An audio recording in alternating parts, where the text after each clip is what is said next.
Bueno, pues vamos a comenzar otra vez nuestro estudio de Apocalipsis 2, versículos 18 en delante. Si tienen sus Biblias a la mano, les invito a que las tengan preparadas porque vamos a estudiar esa porción de la Escritura. Y yo voy a hacer lo mismo aquí en nuestra Biblia que tenemos delante nuestro, en Apocalipsis 2, versículos 18 en delante. Hoy vamos a estudiar el mensaje de nuestro Señor Jesucristo a la iglesia que estaba en la ciudad de Tiatira. Y voy a compartir mis apuntes aquí con ustedes para que podamos todos ver la misma pantalla. Entonces, empecemos haciendo un repaso de lo que hemos estudiado ya anteriormente. Hemos dicho con anticipación que el capítulo 2 y 3 de Apocalipsis han sido dedicados al estudio de diferentes mensajes a iglesias que estaban distribuidas por diferentes ciudades. Las 7 se mencionan ahí. Ya hemos estudiado las primeras 3 y llegamos a la mitad. Hoy vamos a concentrarnos en el mensaje del Señor Jesucristo a la iglesia que estaba en la ciudad de Tiatira. Así que hoy vemos el mensaje del Señor Jesucristo a la iglesia en Tiatira. Bueno, vamos a comenzar recordando cómo estaba el mapa y cómo era la ruta postal que sigue el libro de Apocalipsis a la hora de ser entregado a sus destinatarios. Primero vimos que llegaba a Éfeso, de ahí a la ciudad de Esmirna, posteriormente a la ciudad de Pérgamo, y hoy nos vamos para la ciudad de Tiatira. La ciudad de Tiatira es la que vemos en el círculo rojo. Vamos a ver un pequeño video de cómo se vería la ciudad de Tiatira si nosotros estuviéramos allí. Vamos a ver dónde está este video. Ahí está. Entonces, más o menos, si nosotros hiciéramos una visita, más o menos esto es lo que veríamos hoy. Levantamos desde Pérgamo, donde estuvimos la última vez, y nos vamos a desplazar a la ciudad que hoy en día se llama Aquisar, y antes se llamaba la ciudad Esmirna. Así se vería más o menos una vista panorámica en tercera dimensión desde arriba.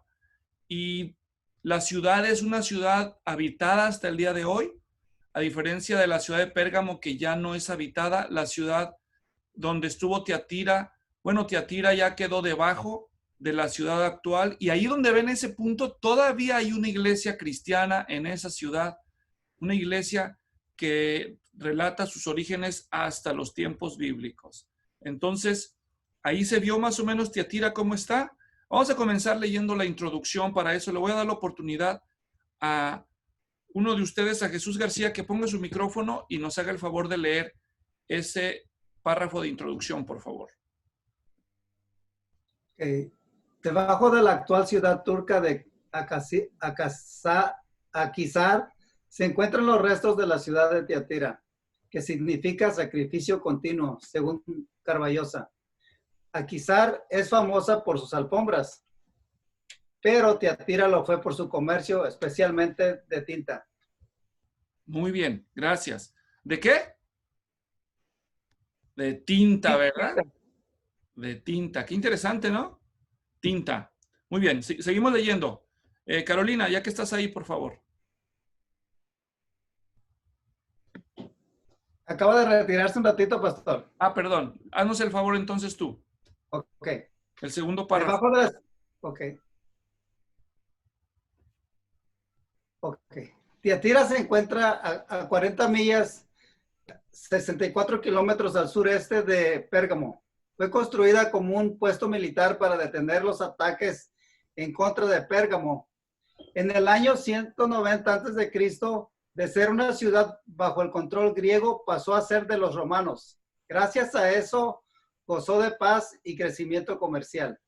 Gracias. Muy bien. Entonces,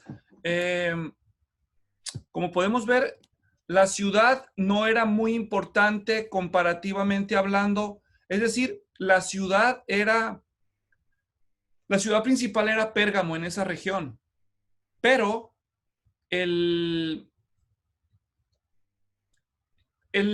ejército griego, cuando conquistó toda aquella área, se dio cuenta que había un acceso peligroso a la ciudad de Pérgamo a través de un valle. Así que ellos construyeron un destacamento militar que eventualmente se convirtió en una población, la población que hoy en día llamamos Tiatira. Bueno, en aquellos días se llamaba Tiatira y actualmente es la ciudad de Axir, que vimos ya. Y la idea es que cuando llegaba un ejército enemigo, el primer lugar a donde ellos llegaban a atacar iba a tener que pasar, o sea, hacia Pérgamo tenían que pasar por la ciudad de Tiatira. Eso significa que Tiatira fue la manzana de la discordia de muchas batallas. Pero finalmente cuando los romanos conquistan esa área, llega la paz y esto produjo unos resultados muy favorables para la ciudad de Tiatira. ¿Como cuáles? Bueno, vamos a seguir viendo nuestras notas para hablar de ellos. Muy bien, vamos a darle la oportunidad a alguien más que lea. Vamos a darle la oportunidad a cualquiera de ustedes que quiera leer, habilite su micrófono. Amén. Adelante. En Tiatira se comercializó la tinta púrpura extraña de la raíz de una planta. Eso a su vez generó una creciente comercialización de lana, lino y otros textiles teñidos de ese color, además de los que trabajaban el cuero, curtidores, alfareros, panaderos, comerciantes de esclavos y herreros que trabajaban el bronce. Gracias. Muy bien, entonces, quizás ustedes recuerden, quizás no, pero la tinta púrpura, es decir, la que tiñe de rojo a oscuro a morado, era una tinta que solía sacarse de los moluscos que se daban en el mar Mediterráneo. Entonces, en la ciudad de Tiro y las ciudades aledañas, las personas para sacar esas conchas tenían que literalmente bucear en el mar. Imagínense, en aquellos años no había tecnología. ¿Cuánto costaba bucear bajo el mar, sacar a punta de cuchillo las conchas y luego subir arriba, molerlas, exprimirlas y de ahí sacar a cuentagotas la tinta? Ya se podrán imaginar lo costoso que significaba. Por eso esa se le llama púrpura la ropa que usaban los reyes, porque solo ellos podían darse el lujo de vestir un atuendo tan costoso. Pero resulta que los de Tiatira descubrieron que la raíz de cierta planta, con una flor muy bonita, daba una tinta que se le parecía. Así que ellos empezaron a plantar y a producir en masa tinta como nunca se había hecho. Así que la ciudad se hizo pues de renombre internacional por esa industria. Obviamente al tener tinta, entonces eso en señal de efecto dominó, generó que otras áreas del comercio prosperaran, como la producción de la lana y de otros materiales textiles que eran teñidos y vendidos. Y bueno, ustedes saben que cuando una industria empieza a prosperar, atrae a otros mercados y esto hizo que la ciudad fuera prosperando económicamente y teniendo mucha estabilidad. Además, la ciudad quedó bajo la protección de la Pax Romana. Eso le garantizó que no fuera saqueada y que hubiera destacamentos romanos a la protección de la ciudad. Todo eso les benefició comercialmente hablando. Entonces, pues era un buen lugar donde plantar una iglesia. Además, en Tiatira no había sinagoga, lo cual implica que los judíos no iban a perseguir a los cristianos y a incitar a las autoridades romanas contra ellos, como solía ser el caso, y ya se habló de eso en su momento, en Pérgamo, en Esmirna, donde hasta hubo mártires. ¿Está claro hasta aquí? Quiere decir que el peligro de la iglesia aquí no iba a ser exterior, iba a ser interior. El peligro que la iglesia iba a enfrentar era la falta de persecución y la prosperidad que ellos gozaban. ¿Entienden lo que estoy diciendo? Se parece más ese escenario a lo que vivimos en Estados Unidos que a lo que se vive en otros países donde hay persecución y pobreza. ¿Me estoy dando a entender hasta aquí? ¿Captan el punto de lo que les estoy diciendo?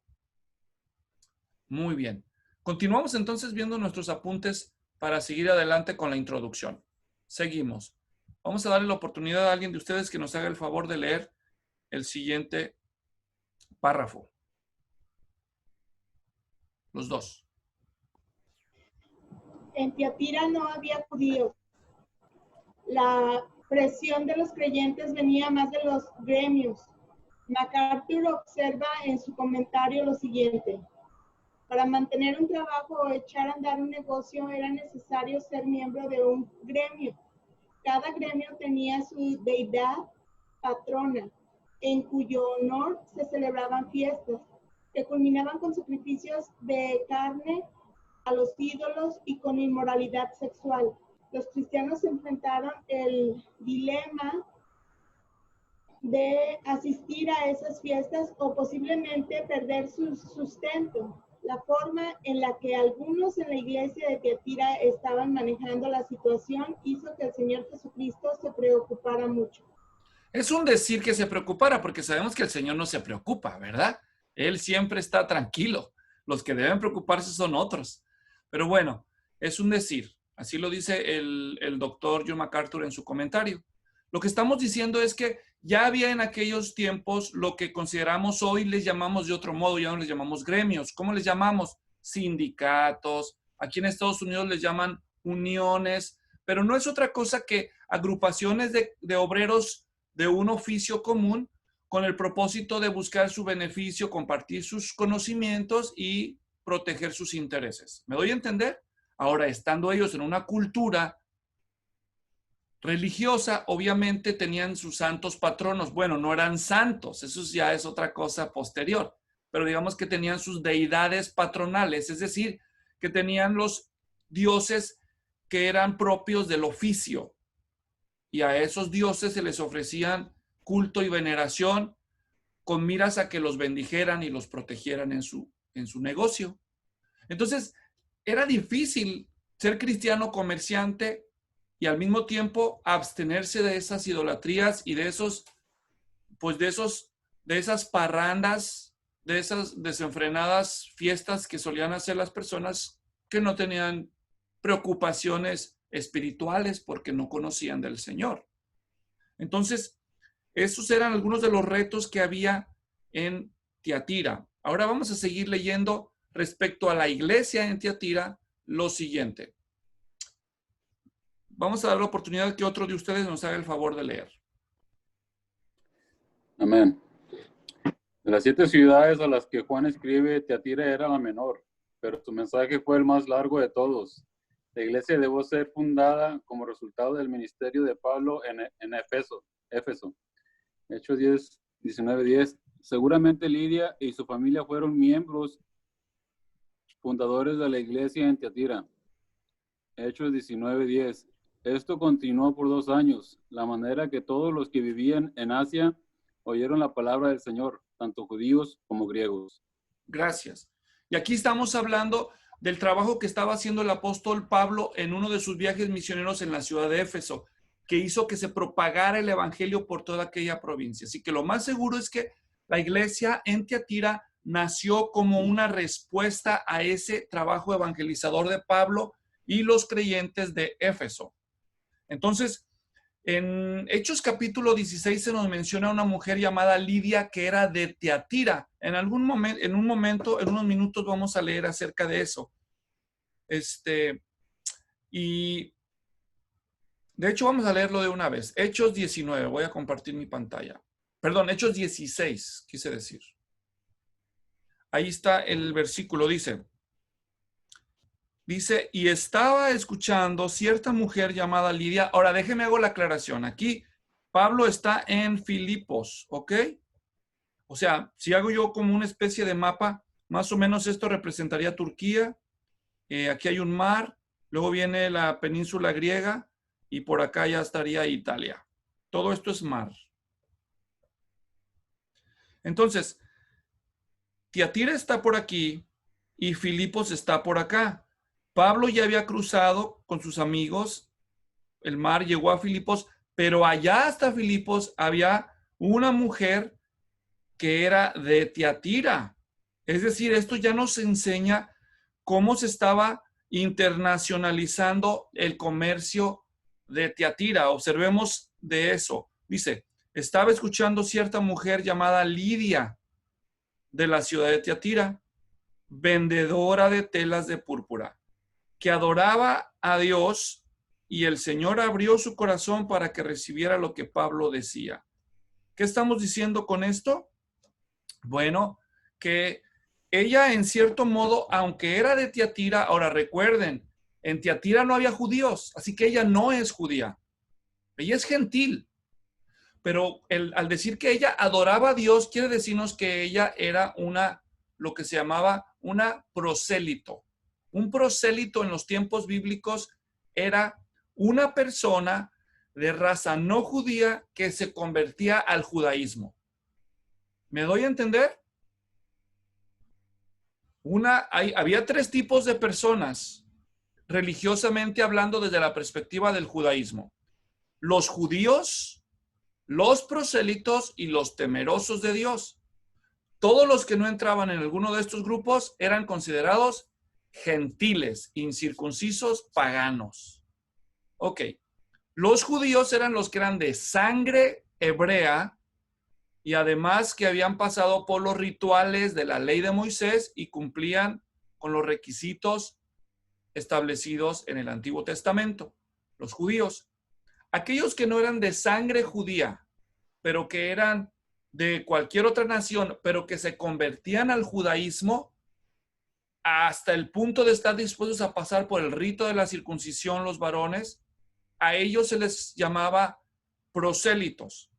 Observaban el sábado, las costumbres dietéticas y todo lo demás que la ley dictaba, exactamente igual que los judíos, pero solo por no ser de raza judía, se les llamaba prosélitos. A aquellas personas que eran simpatizantes del judaísmo, pero que no se circuncidaban, no siempre observaban el sábado o las leyes dietéticas, pero decían creer en el Dios de Israel, aunque no cumplían la ley, a eso se les llamaba temerosos de Dios. Pero no se les consideraba judíos formales. Para que hubiera una sinagoga en una ciudad, era requisito que hubiera cuando menos 10 varones para poderla inaugurar. Entonces, cuando Pablo llega a Filipos, ellos se reunían en el río, a la orilla de un río, y eran mujeres, o sea que eran poquitos, no había sinagoga y no eran judíos. Ella era de Tiatira, ella era de trasfondo griego, pero era comerciante y se convierte al Señor Jesucristo. Solamente para dar contexto. ¿Hasta aquí estamos quedando claros? El punto es que ella era una persona que estaba en Filipos por cuestiones de negocios.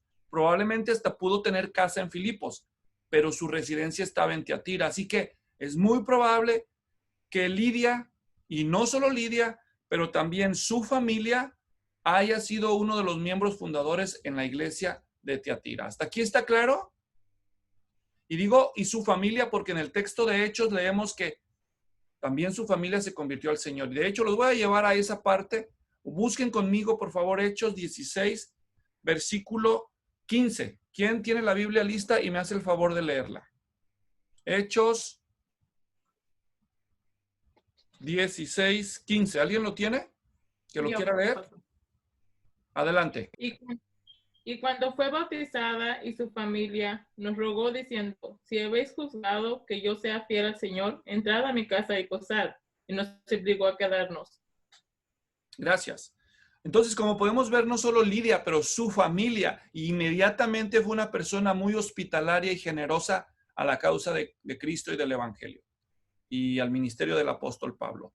Bueno, sigamos viendo nuestros apuntes para continuar con el estudio que tenemos ya empezado. Ok, vemos entonces, ya eso fue la introducción del contexto histórico del estudio de nuestro pasaje. Ahora, recuerden el formato que seguimos comúnmente al estudiar cada uno de los mensajes del Señor a las iglesias. Siempre siguen el mismo patrón. Empieza con una descripción de nuestro Señor Jesucristo, después viene un elogio que Él hace a la iglesia, después un reproche, después del reproche la solución y las consecuencias de no obedecer, y finalmente hay una promesa del Espíritu a la iglesia obediente. Bueno, después de haber hecho esa aclaración, vamos a comenzar a leer el primero de los versículos de este pasaje que nos habla de la descripción del Señor Jesucristo.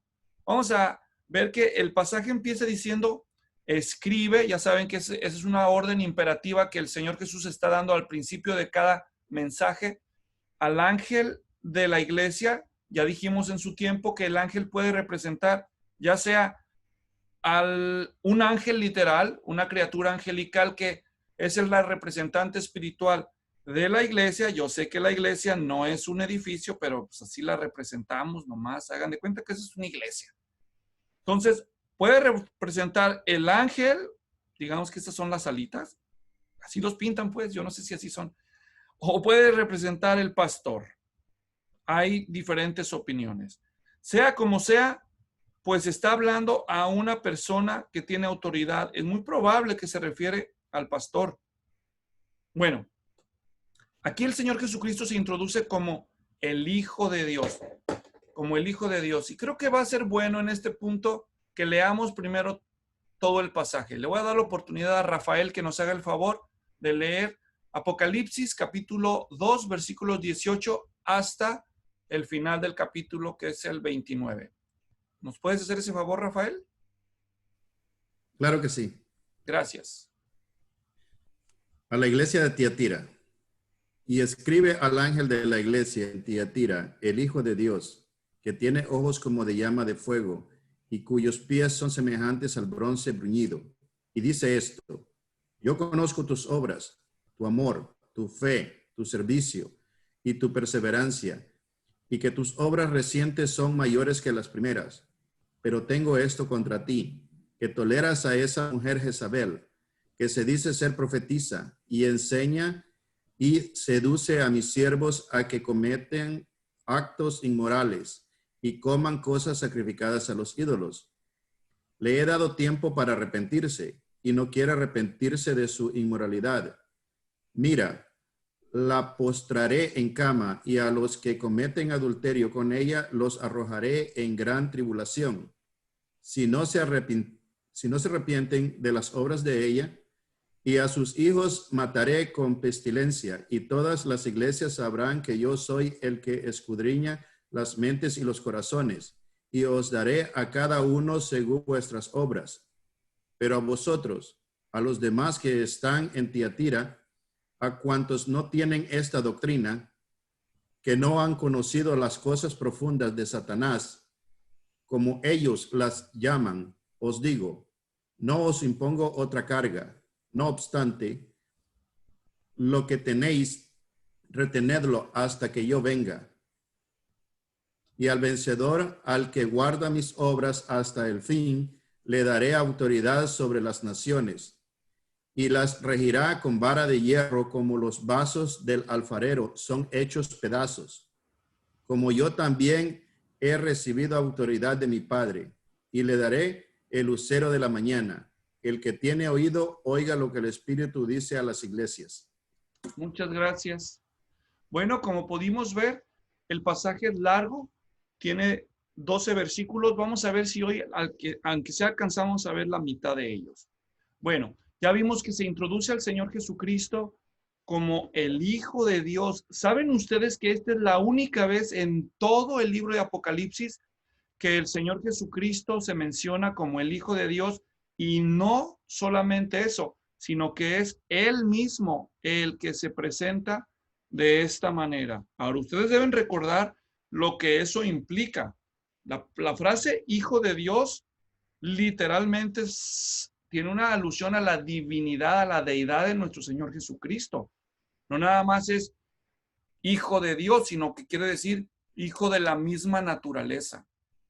Y para eso los voy a llevar a Juan 5:18 para que ustedes puedan ver lo que estoy tratando de puntualizar. Juan 5:18. Observemos lo que dice ese pasaje.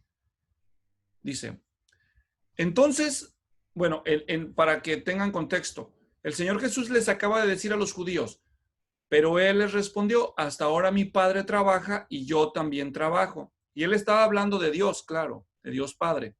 Entonces, por esta causa los judíos aún más procuraban matarle, porque no solo violaba el día de reposo, sino que también se llamaba a Dios su propio Padre, haciéndose igual a Dios.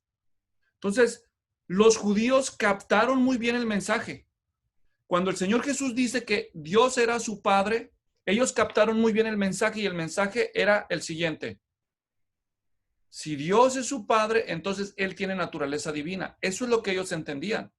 Nosotros no lo captamos bien porque es una expresión hebrea de filiación, es un hebraísmo de filiación, así se llama esa figura del lenguaje. Es donde la persona comparte la naturaleza de su ancestro. En este caso, al decir Jesús que Dios es su Padre, estaba diciendo que Él es divino, igual que Dios. ¿Me estoy dando a entender? Entonces, el Señor Jesucristo apela a esta realidad para establecer como introducción su mensaje a la iglesia de Tiatira y dejar claro una cosa. ¿Qué cosa? Esa es la pregunta que tenemos que respondernos. ¿Por qué elige el Señor Jesucristo usar ese título para saludar a la iglesia? Y la respuesta es obvia. Lo hace por una sola razón. Porque Él quiere dejar clara su autoridad. La autoridad con la que Él los está llamando a cuentas. ¿Hasta aquí estamos claros, hermanos? Bueno, seguimos. Todavía estamos ahí en el versículo 18. El Hijo de Dios. Ahora fíjense cómo se describe a sí mismo. El que tiene ojos como llama de fuego y cuyos pies son semejantes al bronce bruñido. Ya habíamos dicho a su debido momento que en los mensajes a las 7 iglesias el Señor Jesús se presenta a cada una con ciertas peculiaridades que ya habían sido mencionadas en el capítulo anterior. Por eso vemos que en el capítulo 1, versículo 14, ya se había hablado de los ojos del Señor como de llama de fuego. Y también vemos eso al final del libro cuando habla de la segunda venida de Cristo. Vamos a ver ese pasaje ahora mismo. Apocalipsis 19, versículo 12. A ver qué dice aquí ya. Ya junté las pantallas. Vamos a ver. Apocalipsis capítulo 12. Vamos a ver qué dice mal. A ver. Ahí está. No 12, perdón, 19. Vamos para allá. Apocalipsis 19, 12. Observen lo que dice ahí. Está hablando de la venida de Cristo. Dice que Él vino en un caballo blanco y sus ojos como una llama de fuego. Y aprovechando que ya estoy aquí, también dice más adelante acerca de sus pies. En el versículo 15. Dice, de su boca sale una espada afilada para herir con ella a las naciones, la regirá con vara de hierro y Él pisa el lagar del vino del furor de la ira del Dios Todopoderoso. Muy bien, entonces, al ver esto nosotros nos damos cuenta que el Señor Jesucristo está haciendo una referencia a su mirada penetrante. Y no es la única vez en la Biblia que se hace un énfasis en eso. En Daniel 10:6 también se menciona. Pero quiero pedir a alguien de ustedes que busquen su Biblia, Hebreos 3:14, y nos haga el favor de leerla. ¿Qué dice Hebreos 3:14? ¿Quién nos hace el favor? A ver. Amén. Hebreos 3:14. Sí. Porque somos hechos partícipes de Cristo si es que retenemos firme hasta el final el principio de nuestra seguridad. ¿Eso dice? Ah, perdón. Es el 4:14, me equivoqué. 14. Y dije, Ok. pues no tiene nada que ver. 4:14. Teniendo pues un gran sumo sacerdote que trascendió los cielos, Jesús, el Hijo de Dios, retengamos nuestra fe. Pues tampoco es. Me equivoqué. A ver, ayúdenme ustedes. A ver si alguien se acuerda. Hay un versículo de Hebreos. ¿Cuál era? Es en el capítulo 4, estoy seguro de eso. Que habla de que el Señor, todas las cosas le son desnudas a sus ojos. A ver, vamos a ver. Yo por atenerme y no buscarlo, pero ahorita lo buscamos juntos. Eso es para los que creen que uno de pastor se sabe todos los versículos, ¿eh? Bueno, fuera, ¿qué más quisiera yo? 4:13, pastor. A ver, haznos favor. Y no hay cosa creada oculta a su Este. vista, sino que todas las cosas están al descubierto y desnudas ante los ojos de aquel a quien tenemos que dar cuenta. Muchas gracias, ese es. Ahí está. Entonces, como pueden ustedes ver, en la iglesia de Tiatira vamos a ver, o ya leímos, se infiltró un pecado oculto, supuestamente oculto, pero era sabido de muchos. Y aquí Cristo está hablando del poder de su mirada y de la fuerza de su pisada, lo cual comunica pues un mensaje así que infunde temor. Es intimidante porque alude a la gran autoridad de nuestro Señor. Seguimos entonces viendo que no solamente se habla de sus ojos, también se habla de sus pies. Ah, por cierto, este era 4:13. Ok, entonces se habla de sus pies, lo cual está, pues obviamente, hablando del poder, en el poder para juzgar y para disciplinar. En Apocalipsis 19:15, que ya leímos, vimos cómo él pisa el lagar del furor de la ira de Dios, lo cual significa que es acaba con sus enemigos. Y en 1 de Pedro 4:17 dice que es necesario que el juicio empiece por la casa de Dios. Aquí está Cristo antes de juzgar a las naciones en el Apocalipsis, pues está llamando a cuentas a las iglesias locales, ¿verdad? Bueno, ahora después de haber hablado de la descripción de Cristo, vamos a enfocarnos en el elogio que tiene que hacer a la iglesia. En primer lugar dice, yo conozco tus obras. Yo conozco tus obras. Y esto no solamente es un conocimiento porque Él es todo conocedor, o sea, como llamamos omnisciente.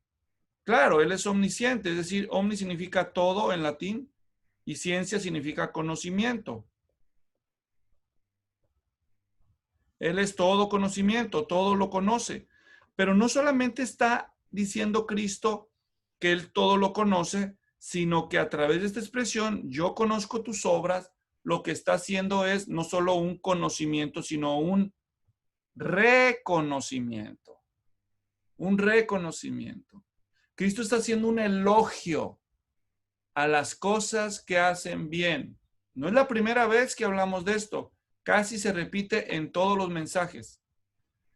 Y vale la pena recalcar una vez más lo que ya hemos dicho antes. Si Cristo sabe hacer un reconocimiento, ¿qué tal nosotros? ¿Somos buenos para reconocer públicamente las cosas buenas que hacen otros? Recuerden lo que dice Hebreos 6:10. ¿Qué dice Hebreos 6:10? Vamos a verlo. Ya estamos en Hebreos, aquí de hecho. Hebreos 6:10. ¿Quién nos lee, por favor?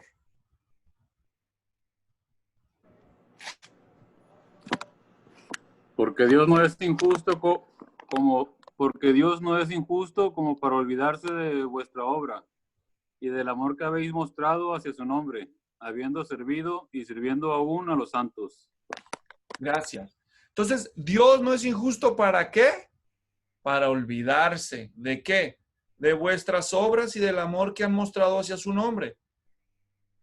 El Señor recuerda nuestras buenas obras. Eso es lo que estamos diciendo. Él las reconoce. Él no las olvida.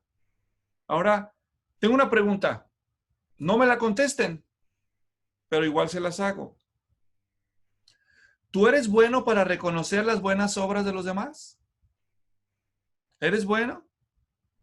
¿Puedes decir que no pasa un día de tu vida sin que tú afirmes a alguien en las cosas buenas que hace? Ah, qué bonito te quedó. Mira qué bien estás haciendo. Bueno fuera que aprendiéramos de nuestro Señor Jesucristo a reconocer las buenas obras y a decirlas. Yo les conté que una de las quejas principales que tienen los esposos se parecen mucho a las quejas principales que tienen las esposas y la queja número 1 que tienen los jóvenes con respecto a sus padres. Yo ya he hablado de esto varias veces. ¿Quién recuerda cuál es esa queja? ¿Alguien recuerda? Pida la palabra. Mejor les digo entonces. La queja es que solo eres bueno para señalarle sus errores, pero sus aciertos, ¿cuándo? Te hace tu esposita la comida, ¿qué le dices? Te quedó fría, está muy caliente, te quedó salada, está desabrida. O sea, bueno para reconocer lo que está mal. Pero cuando está bien, todo lo que está bien, No hay reconocimiento, ¿verdad? Qué bonito se te ve ese peinado, mi amor. Qué bonito se te ve ese vestido, mi vida. Qué bonito se te ve ese pantalón, mi amor. Gracias por ser tan trabajador. Bueno, a tus hijos, gracias, hijo, por recoger eso. En lugar de decirle, pues es tu obligación, ¿verdad? Pues sí, es verdad, puede ser su obligación, pero aún así, ¿acaso no era la obligación de los cristianos hacer buenas obras? Y aún así el Señor Jesucristo las elogia, ¿verdad? Ahora, levante la mano, ahora sí les voy a dar la oportunidad. Levanten la mano aquellos de ustedes que viven con alguien que sabe reconocer lo bueno que se hace en el hogar. Qué bonito, miren. Muchos de ustedes viven con personas que sí saben elogiar y saben reconocer. Y a los que no levantaron la mano, no lloren. Ya aprenderán, ¿verdad? Ya aprenderán los demás a dar reconocimiento. Pero si no aprenden, pues sigue dando ejemplo. Tú sé el ejemplo en ese sentido. Qué bonito tener un Señor que nos alienta, reconociendo lo que hacemos bien. Bueno, ¿qué cosas hacían bien en la iglesia de Tiatira que Jesucristo reconoce? Bueno, ahí podemos verlas en el texto. Miren cuáles. 5 cosas. Aquí se nos dice, número 1, número 2, número 3, número 4 y esta, número 5. ¿Cuáles son las cosas que hacían ellos bien? Su amor. Reconoce el Señor Jesucristo su amor. ¿Se acuerdan cuál era el problema de la iglesia de Éfeso? ¿Cuál era el problema? A ver, ¿quién se acuerda? La falta de amor. Has perdido tu primer amor, ¿verdad? A esta iglesia no se le reprocha, al contrario, se le elogia. Otra cosa que se le elogia a esta iglesia fue, aunque dice ahí su fe, debemos entender eso en el sentido de fidelidad. Fidelidad, porque la palabra griega que se usa es la misma para los dos conceptos. Les explico. Miren, vamos para allá. En Apocalipsis 2:19 dice, yo conozco tus obras y tu fe. Les explico. Esta palabra aquí en el idioma bíblico, esta que está aquí, suena más o menos pistin, así se pronuncia. Es la misma palabra de la que sale los dos conceptos. Así que los traductores bíblicos tienen que decidir cuál es la mejor traducción en el contexto. Tanto puede ser como fe o confianza, como pueden ver ustedes aquí. Les voy a enseñar en otro léxico más claro. ¿Dónde está? A ver, es que tiene muchísimos versículos esta palabra. Miren, dice, puede significar fe, como también puede significar fidelidad. Fidelidad. Y en el Nuevo Testamento casi siempre están asociadas la fe y el amor. Fe o confianza y otras veces compromiso o fidelidad. Entonces, diciéndolo en otras palabras, lo que el Señor Jesús aquí está elogiando de ellos era su amor, su fidelidad, su fidelidad. Luego también elogia de ellos su servicio y su perseverancia. ¿Qué es perseverancia? La perseverancia de la que aquí se habla es la resistencia, la hupomoní en griego, la resistencia bajo presión, bajo pruebas, bajo peso, la resistencia, la perseverancia. Y también observen cómo dice la última parte del versículo. Dice que tus obras recientes son mayores que las primeras. Si le diéramos una sola palabra a esta explicación, yo la mejor que encontré fue crecimiento. Esta no es una iglesia estancada, es una iglesia que está en crecimiento, porque sus obras, o sea, su amor, su fe, su servicio, su perseverancia o resistencia, van en aumento, mayores que las primeras. Eso es muy elogiable, muy encomiable de una iglesia. ¿Cuántas iglesias no empiezan así con mucho empuje y después de un tiempo se estancan, se debilitan y dejan de prestar atención a las cosas importantes? Así que tengo una pregunta para ti. ¿Se podría decir eso de ti?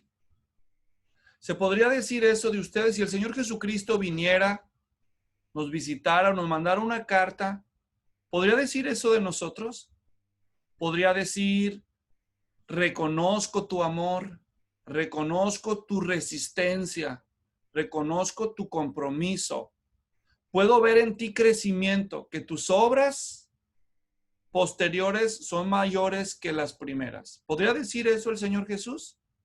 ¿O tendría que decir otra cosa?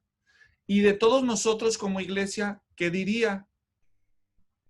A la iglesia de Tiatira se le hizo realmente un cumplido muy bonito. ¿Alguien quiere leer ese párrafo? Andrés. La iglesia en Tiatira fue una iglesia ejemplar en muchos sentidos. Seguramente por eso el enemigo puso en su mirada el corromperla. Pero el Señor no dejaría que esto sucediera sin pelear por ella. Gracias.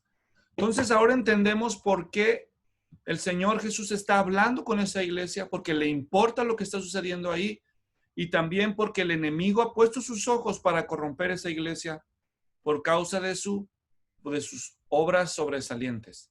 Vamos a continuar entonces viendo el próximo punto. Ahora vamos a ver el reproche. Ya vimos la descripción de Cristo, el elogio. Ahora nos enfocaremos en el reproche en el versículo 20. Pero tengo esto contra ti. Observen la frase, contra ti. Es decir, en singular, ¿verdad? Note la responsabilidad individual del líder de la iglesia. Tengo esto contra ti. ¿Y cuál es el reproche? Aquí lo podemos ver. ¿Cuál? Que toleras, que permites, que soportas. Entonces, hay veces en donde la tolerancia es una virtud, como cuando estás tú bajo prueba o bajo persecución y tú soportas y toleras, eso es elogiable. Pero hay otras ocasiones en que tolerar no es algo agradable delante de Dios. A ver, dígame, ¿cuándo tolerar no es agradable delante de Dios? A ver. Cuando va en contra de... Perdón. Joana, ¿levantaste la mano primero? Cuando no es agradable es cuando, por ejemplo, no se respeta el orden que Dios tiene para, por ejemplo, la familia, para la iglesia, cuando se usurpa el lugar de la cabeza de hogar o algo así, es cuando no es tolerable. Muy bien, muy bien. Rafael, ¿qué querías agregar? ¿O era lo mismo? Era lo mismo, una transgresión a la ley de Dios. Muy bien. En una palabra, hay algo que no debemos tolerar. El pecado y hacernos de la vista gorda. Que no pasó nada, ¿verdad? No debemos tolerar el pecado, no debemos tolerar la injusticia, no debemos ser nosotros de los que son, como dice el término mexicano, alcahuetes del mal, del pecado. ¿Verdad que no? Pero es difícil. Es bien fácil decirlo, pero qué difícil es obedecer. Miren lo que dice entonces el texto a nosotros. Dice, el reproche del Señor Jesucristo es porque toleraban lo que no debían. Y no solo eso, ¿quién no lo debe tolerar? A ver, tengo una pregunta. Entonces, tú estás viendo el pecado, ¿quién es el que no lo debe tolerar? En este contexto, ¿quién es el que no lo debía de tolerar? El líder. El líder. Porque el pecado ya se metió en la iglesia, es descarado. Ahora, ¿qué pasa cuando no es el pastor el primero que ve el pecado? ¿Quién no lo debería de tolerar? La iglesia tampoco lo debe tolerar. Exactamente. Entonces, nadie debe tolerar el pecado. Al que le toque verlo, a ese es el primer responsable de no quedarse callado. ¿Me doy a entender? ¿Saben cuál es uno de los consejos favoritos que me vienen a mí a dar mis queridos hermanos a veces cuando surge un problema? Es el de, pastor, ¿qué cree? Vi a fulana, vi a sutano haciendo esto. Dígale dígale que ya me dicen, ¿verdad? Bíblicamente, ¿quién es el primer responsable de no tolerar el pecado? ¿Alguien sabe? El que lo testifica primero. Si alguno sorprendiere a su hermano en alguna falta, restáurelo. Estoy citando Gálatas 6:1.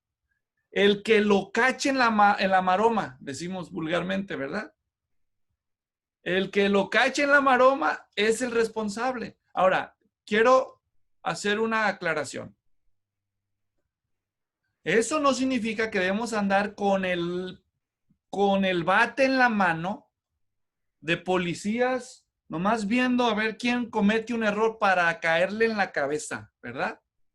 No estamos hablando de eso, porque todos fallamos muchas veces.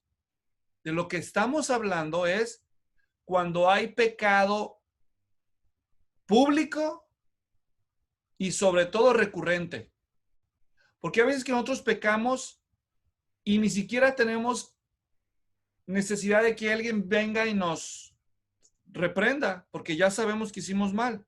Y solitos el Espíritu Santo nos muestra nuestro error y trae convicción y nos conduce al arrepentimiento y a la restitución, a pedir perdón, a disculparnos. Entonces, si andamos con esta de policías, pues podemos cometer muchos errores. ¿Me doy a entender? Para empezar, podemos cometer graves errores de hacer juicios sin a veces entender bien el cuadro completo. ¿Sí? ¿Me doy a entender? Les voy a dar un ejemplo. Una vez estaba allí en el estacionamiento de un supermercado.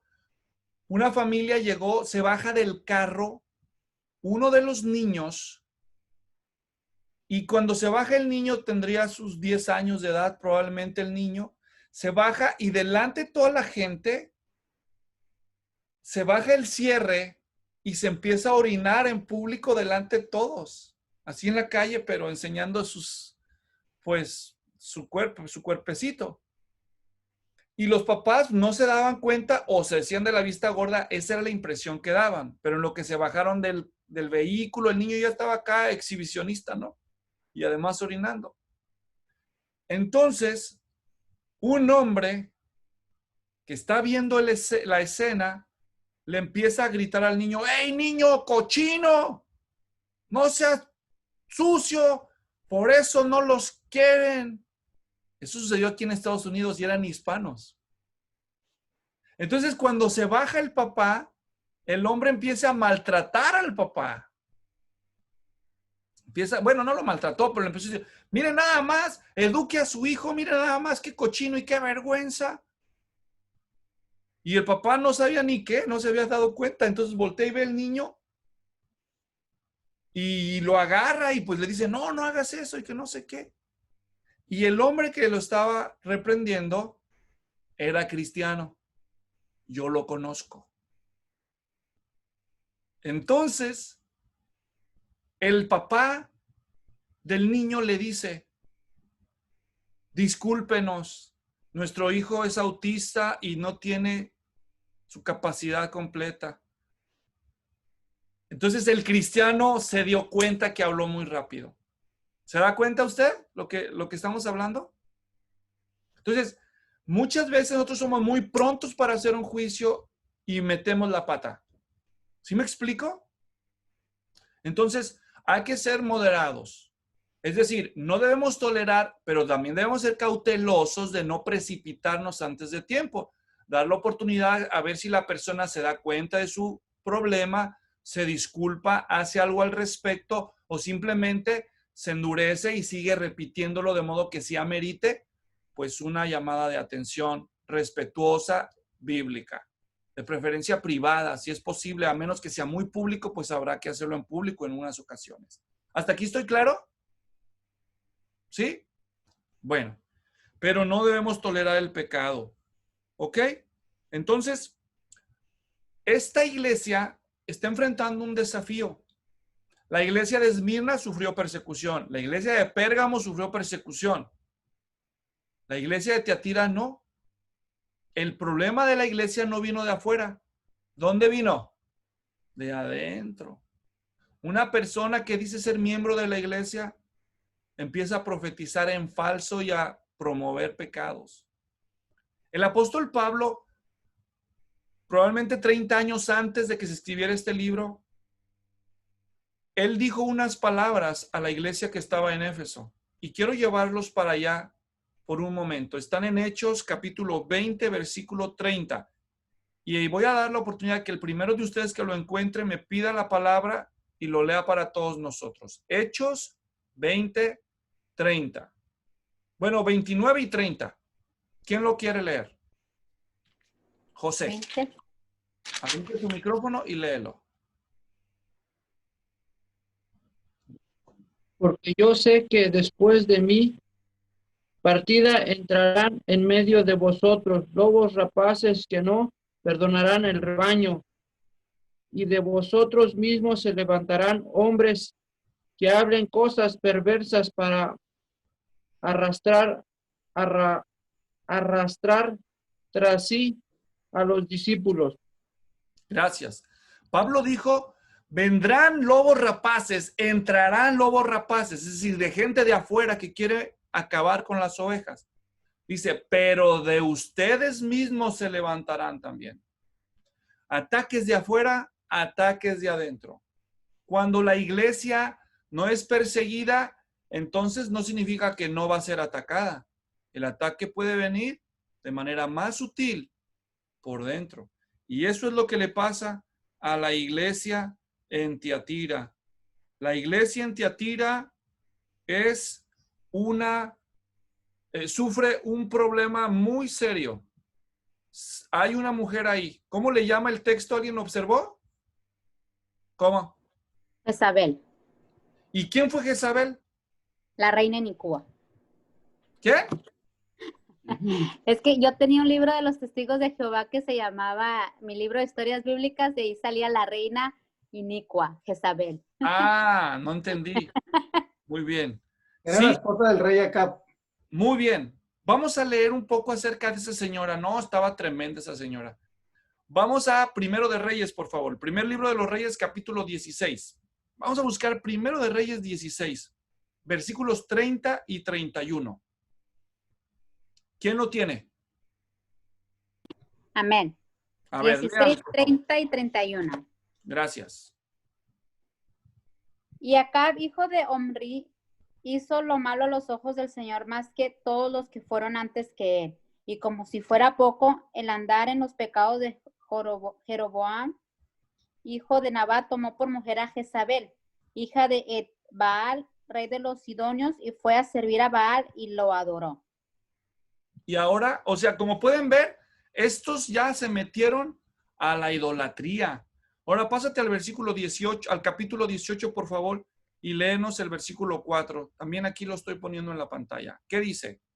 Pues sucedió que cuando Jezabel destruyó a los profetas del Señor, Abdías tuvo a 100 profetas y los escondió de 50 en 50 en una cueva y los sustentó con pan y agua. ¿Qué hizo esa señora? ¿Se fijaron? Anduvo buscando los profetas del Señor y ¿qué hacía? O sea, esta señora no solo se contentó con introducir el culto, la adoración al ídolo Baal, al pueblo de Dios, sino que empezó a buscar a los profetas del Señor para aniquilarlos. No, estaba difícil la señora. Y el versículo 19, Erika, por favor. 19, 18, 19. Sí. Ok. Ahora pues, envía a reunir conmigo a todo Israel en el monte de Carmelo, junto con 450 profetas de Baal y 400 profetas de la Acera que coman a la mesa de Jezabel. Ahora no solo ella está acabando con los profetas del Señor, sino que además está patrocinando los falsos profetas de los ídolos de las naciones vecinas. ¿Observan eso? Ella prepara la comida para que los falsos profetas no les falte nada a sus consentidos. Mata a los verdaderos, financiando a los falsos. Y luego vamos al capítulo 19, versículos 1 y 2. ¿Qué dice?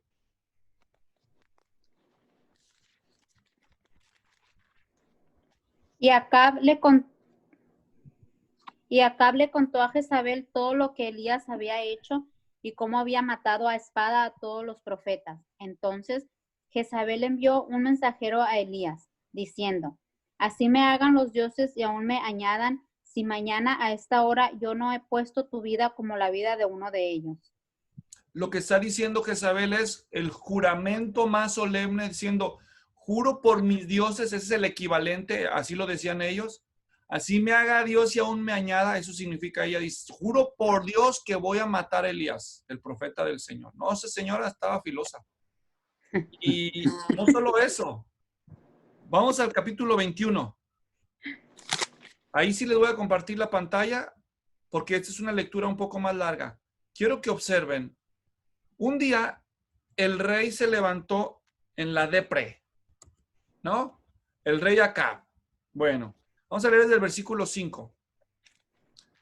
¿Y por qué estaba deprimido el rey? Porque él había querido comprar, no la vamos a leer toda porque es un poco larga. Él quiso comprar de su vecino un viñedo que tenía, el vecino se llamaba Nabot, pero no se lo quiso vender. Dice, bajo ninguna circunstancia se lo quiso vender. Ahí Nabot le dice, no te daré la herencia de mis padres. Y el rey se acostó en su cama, volvió su rostro y no comió. Versículo 5, Jezabel, su mujer, se acercó a él y le dijo, ¿por qué está tu espíritu tan decaído que no comes? Entonces él le respondió, porque le hablé a Nabot de Jezreel y le dije, dame tu viña por dinero, o si prefieres te daré una viña en su lugar. Pero él dijo, no te daré mi viña. Su mujer Jezabel le dijo, ¿no reinas ahora sobre Israel? Levántate, come y alégrese tu corazón. Yo te daré la viña de Nabot de Jezreel. No te preocupes, mi rey, yo me encargo. Bueno, eso ya le metí yo de mi cosecha, perdón. Sigo leyendo. Y ella escribió cartas en nombre de Acab, la selló con su sello y envió las cartas a los ancianos y a los nobles que vivían en la ciudad con Nabot. Y escribió en las cartas diciendo, proclamen ayuno y sienten a Nabot a la cabeza del pueblo. Sienten a 2 hombres malvados delante de él que testifiquen contra él diciendo, tú has blasfemado a Dios y al rey. Entonces sáquenlo y apedréenlo. Y el resto del capítulo nos dice exactamente, hicieron eso. Mataron a Nabot injustamente para despojarlo de su viñedo. Le dan el reporte a la Jezabel y entonces ella llega y le dice, ahora sí, mi rey, vaya y coma de su viñedo que tanto quería. Ándele, mi niño, ándele. Bien consentidito que me lo tenían, ¿verdad? Tener una esposa así o ser una esposa así, muy mal. Era una mujer injusta, idólatra, seductora, manipuladora, asesina. No, era una satánica literalmente. Los dioses que ella adoraba, a los dioses a los que ella adoraba se les hacían sacrificios de niños. Era una mujer horrible. Bueno, no sé físicamente porque el texto no lo dice. Seguramente que se maquillaba porque más adelante en el segundo libro de los Reyes, el capítulo 9, si no me equivoco, dice que ella se maquilló para andar bien guapa cuando sabía que se acercaba a su muerte. O sea que era una mujer tremenda. Ahora, cuando se menciona a Jezabel en Apocalipsis capítulo 2, no es que resucitó la Jezabel del Antiguo Testamento, no es que reencarnó, está hablando de manera figurada. Había una señora con la actitud de Jezabel que estaba en la iglesia siendo piedra de tropiezo. ¿Hasta aquí me estoy dando a entender? Sí. De hecho, quiero compartir con ustedes una nota que William Ramsey, un arqueólogo erudito, escribió acerca de unos manuscritos griegos y esto está como para dar terror. Fíjense lo que dice. Comparto mi pantalla. Dice Ramsey. Dice, la corruptora de la iglesia de Tiatira decía ser creyente, ¿verdad que sí? Porque pues era parte de la iglesia. Además decía que era profetisa, o sea que se sentía líder espiritual. William Ramsey observó que unos manuscritos griegos, en lugar de decir esa mujer, dicen tu mujer. O sea, insinuando que la mujer del problema en la iglesia, ¿quién era? La esposa del pastor. ¡Wow! Ahora, es muy probable que esa lectura no es la más segura. Es decir, el texto dice esa mujer Jezabel, no dice exactamente quién. Pudiera haber sido la esposa del pastor o pudiera no haber sido la esposa del pastor. Pero el punto aquí es, cualquiera puede ser una Jezabel si se lo propone. A ver, levanten las manos las que quieren ser Jezabel. No, no se crean, no las levanten. No permita al Señor que vaya a haber una de esas en nuestro hogar o en nuestra iglesia. Pero se metió una Jezabel a la iglesia de Tiatira. ¿Se imaginan qué horror? Eso sí estuvo. Y lo peor es que se veía bien espiritual. Se sentía profetisa, ¿no? Se sentía profetisa. Fíjense lo que dice. La estrategia de esa mujer en la iglesia, observen, vamos a verla rápidamente porque ya se nos está acabando el tiempo. Y vamos a tener que acercarnos a la recta final por el día de hoy. Vamos a ver estos últimos puntos. ¿Qué estrategia usaba la mujer de Tiatira para lograr sus objetivos? A ver, ¿qué hacía? Número 1, mentía. Porque dice, se dice ser profetiza. ¿Qué quiere decir la frase se dice? ¿Era o no era? ¿Era o no era? ¿Verdad que no, José? Ya había ahí a José Ortega. No, no era. Ella decía. Entonces, si ella no era profetisa de Dios, y decía hacerlo, ¿cómo se le llama a eso? Falsa profeta. Mentira. ¿Verdad? Falsa profeta. Era una mentirosa. Ahora, ¿ustedes creen que llegaba ella los domingos al culto, algo como esto, llegaba con su nariz aguileña, su verruga en la punta de la nariz, y con la capucha diciendo, ya llegué, vengo a decirles una mentira? ¿Creen ustedes que llegaba así? No. Ya llegué, soy Jezabel Pinocho. Y claro que no. ¿Cómo llegaría? ¿Cómo hablaría ella? ¿Eh?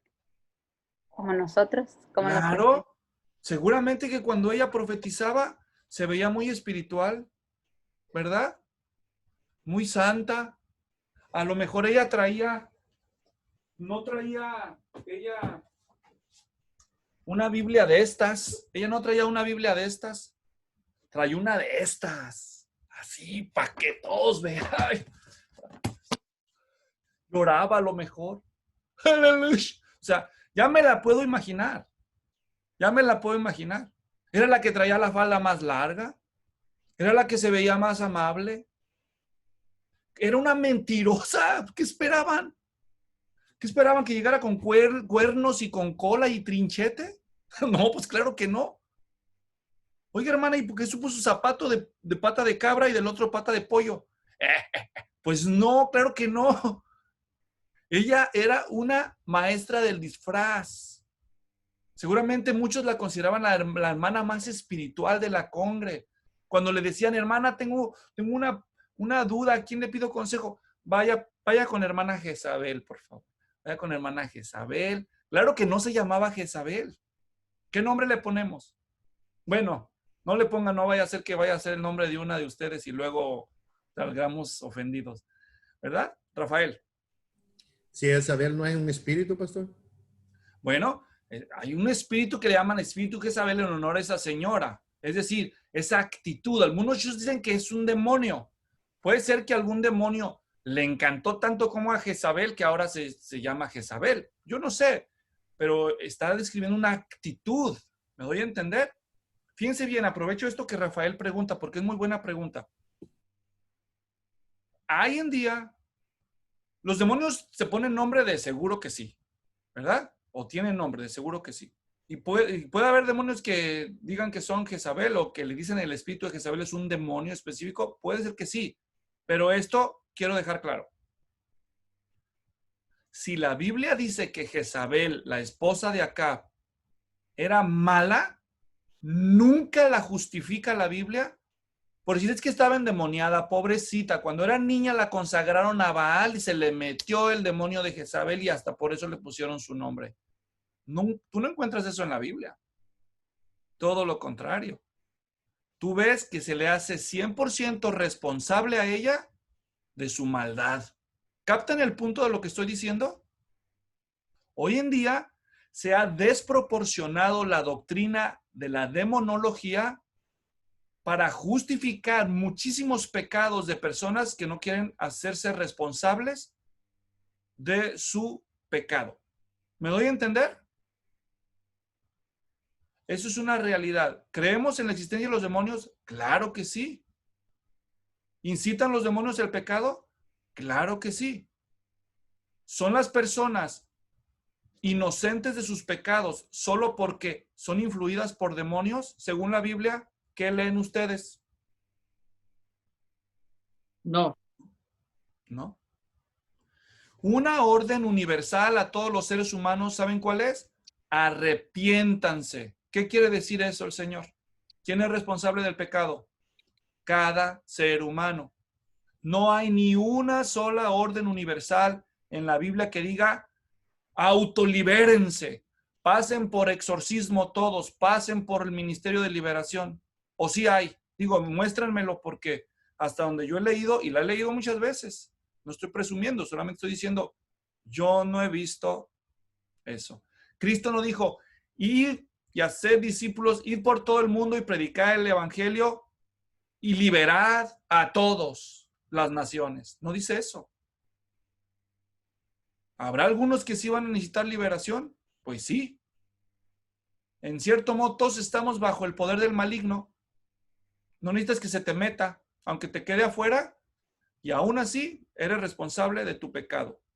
Y la Biblia dice claramente que a través del evangelio la gente experimenta liberación del poder de Satanás sin necesidad de que reprendas a los demonios y los eches fuera. ¿Y dónde dice eso? ¿Alguien sabe dónde dice eso? Vuelvo a repetir.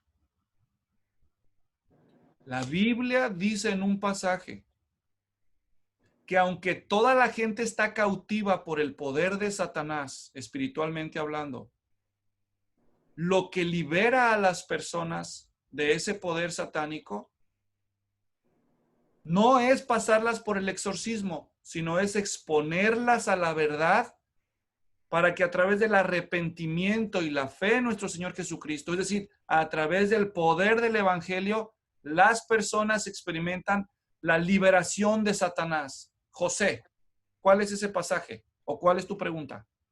Romanos 1:16, porque no me avergüenzo del evangelio, porque es poder de Dios para la salvación, primeramente al judío y también al griego. Muy bien, ese pasaje lo dice, aunque lo dice de manera implícita, porque ahí no se menciona a Satanás, solamente se menciona que tiene poder y que salva. Pero hay un pasaje, cuando menos, que yo puedo recordar ahora, que sí menciona al diablo y a la esclavitud que él tiene sobre los pecadores y que el poder de la verdad es el que lo libera y no un exorcista. Y ese es, ¿listos para anotar? Segunda de Timoteo capítulo 2. Vamos para allá. Segunda de Timoteo 2. Los llevo para allá y ahí vamos a detener el estudio por el día de hoy. Observen cómo dice ahí. Vamos a Segunda de Timoteo 2.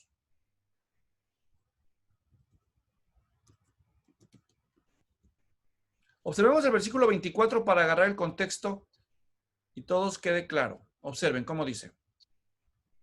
El versículo del que yo le estoy hablando es el 25 y 26, pero desde el 24 por el contexto. El siervo del Señor no debe ser rencilloso, sino amable para con todos. ¿Apto para qué? Para enseñar. Para enseñar. ¿Para enseñar qué? ¿Qué debe enseñar? A ver, ¿qué debe enseñar? Acá nos dice. La verdad. Ahora observen, apto para enseñar, corrigiendo tiernamente a los que se oponen, por si acaso Dios les da ¿qué? Arrepentimiento. Que conduce al pleno conocimiento de la verdad. Quiere decir que lo que debe enseñar que resulta en el arrepentimiento, ¿qué es? Pues es el evangelio. ¿Me doy a entender? Ahora, no he terminado de exponer el versículo, los vuelvo a mostrar. Dice, el siervo del Señor debe ser amable, debe ser tierno con los que se oponen, por si acaso Dios les da el arrepentimiento que conduce al conocimiento de la verdad, y volviendo en sí. ¿Qué es volver en sí? ¿Alguien sabe un sinónimo de esa expresión en la Biblia? Recapacitar. Conversión, eso es la conversión, es volviendo en sí. ¿Se acuerdan del hijo pródigo? Y volviendo en sí, dijo, he pecado contra el cielo y contra mi Padre. Volver en sí es convertirse, es arrepentirse del pecado y creer en nuestro Señor. Entonces, una persona experimenta conversión al ser expuesto al mensaje de la verdad. Dios le concede arrepentimiento para conocimiento pleno de la verdad del evangelio, y volviendo en sí, fíjense, la conversión al oír el evangelio, quiero que vean el efecto que produce según este versículo. Volviendo en sí, escapen del lazo del diablo, habiendo estado cautivos de él para hacer su voluntad. ¿No es esto el cuadro de alguien que está bajo el poder del maligno, hermanos? Obsérvenlo. Y volviendo en sí, escapen del lazo del diablo, habiendo estado cautivos de él para hacer su voluntad. Aquí van las buenas noticias, hermanos. Todos nosotros estábamos bajo el poder del maligno. El espíritu que ahora opera en los hijos de desobediencia, Efesios 2:3, entre los cuales también todos nosotros estuvimos en otro tiempo. Al ser expuestos al mensaje de la verdad, de una manera clara, de una manera amable, de una manera misericordiosa, por un siervo del Señor, Dios nos concede el arrepentimiento y la fe, y a través de la conversión, el lazo, las cadenas que Satanás tenía sobre nosotros para esclavizarnos, son rotas. Somos liberados de la esclavitud de Satanás. Y no me hicieron vomitar, ni renunciar a las maldiciones generacionales, ni nada del preencuentro, ni del encuentro, ni del posencuentro, ni nada. ¿Me entienden? Este es el poder del evangelio, hermanos. Usted no se preocupe por andar echando fuera demonios. Primero evangelice. Primero evangelice. La verdad nos hará libres, dijo el Señor. ¿No es cierto, hermanos? Ya si en un caso extremo hay un endemoniado, entonces con esas personas se tratará de manera particular, personalizada. Pero no ande usted echando fuera demonios a diestra y a siniestra como si eso fuera el evangelio. Las personas somos responsables de nuestro pecado y la solución bíblica es el arrepentimiento y la fe en aquel que pagó nuestra deuda de pecados y recibe la ira de Dios bien merecida, que es nuestro Señor Jesucristo. El arrepentimiento y la fe en nuestro Señor Jesucristo nos libera del pecado y del diablo. ¿Me doy a entender? Entonces, aunque hubiera un espíritu de Jezabel, y aunque hay mujeres que pueden tener influencia diabólica por ese espíritu, son llamadas ellas a arrepentirse y no andar echando fuera al demonio nomás. ¿Me doy a entender? Porque muchas veces vamos de extremo a extremo. Negamos la existencia y la operación de los demonios, o todo lo contrario, les echamos la culpa de todo. ¿Me doy a entender? Les echamos la culpa. No, es que el diablo me hizo esto. No, es que ese espíritu es muy fuerte. Y bueno, sí, es cierto, los demonios son fuertes. Pero a los que ya somos cristianos, no hay excusa. Mayor es el que está en nosotros que el que está en el mundo. ¿Me doy a entender? Entonces, además, Cristo no dejaba hablar a los demonios. A uno nomás. ¿Saben por qué no dejaba hablar a los demonios? Porque son unos mentirosos maestros del engaño. Entonces, si tú te enganchas con un demonio, en estar platicando con el demonio de que dime tu nombre, de dónde has andado, de dónde vienes, estás distrayéndote de lo que debes hacer. ¿Qué es lo que libera a la persona? La palabra de Dios, el evangelio. ¿Me doy a entender? No tienes que hablarle al demonio. ¿A quién tienes que hablarle? ¿Saben por qué acaban las personas endemoniadas? Porque le dan permiso a los demonios. Entonces, háblale a la persona. En el nombre de Jesús, dile al espíritu, cállate en el nombre del Señor Jesús. No tienes permiso de hablar y suelta la conciencia de la persona en el nombre de Jesús. Y entonces háblale a la persona el evangelio. Eso es lo que tienes que hacer. ¿Me doy a entender? En lugar de ponerte a hablar con el diablo. No te vaya a pasar como el chiste aquel del que llamaron a un evangelista ahí, echador de demonios, a sacar un espíritu de un señor, ¿no? Y ahí estuvo echándole ganas todo el día y toda la noche. Y no se salía el diablo, y no se salía el diablo. Y dice, ya como a las 12 horas, dice el pastor a los de la familia, dice, ¿sabe qué? Vamos a hacer un break. Estoy muy cansado, dice. Tráigame una Pepsi, dice, porque esto está muy agotador. Y dicen que el endemoniado dijo, y a mí tráigame una cerveza, porque esto va para largo, don. Entonces, platicar con el demonio no es inteligente, ni es bíblico. Usted tiene que hablar con Dios en oración para que eche fuera al demonio y tiene que, en el nombre de Cristo, pedir que el demonio sea callado y silenciado para que la persona sea capaz de escuchar y de entender el evangelio. ¿Me doy a entender, hermanos? Sí.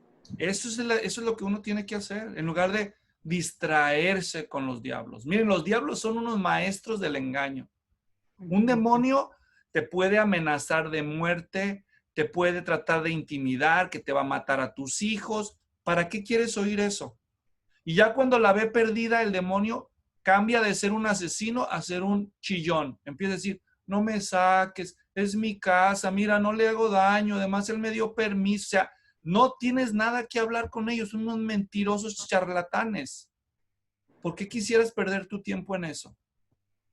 Si Cristo no los dejaba hablar, ¿te sientes más sabio que Él? Pues no, ¿verdad? No debemos caer en esa trampa. Bueno, por cuestión de tiempo, aquí nos vamos a detener en el estudio de hoy. La próxima vez vamos a continuar con la segunda parte de este pasaje.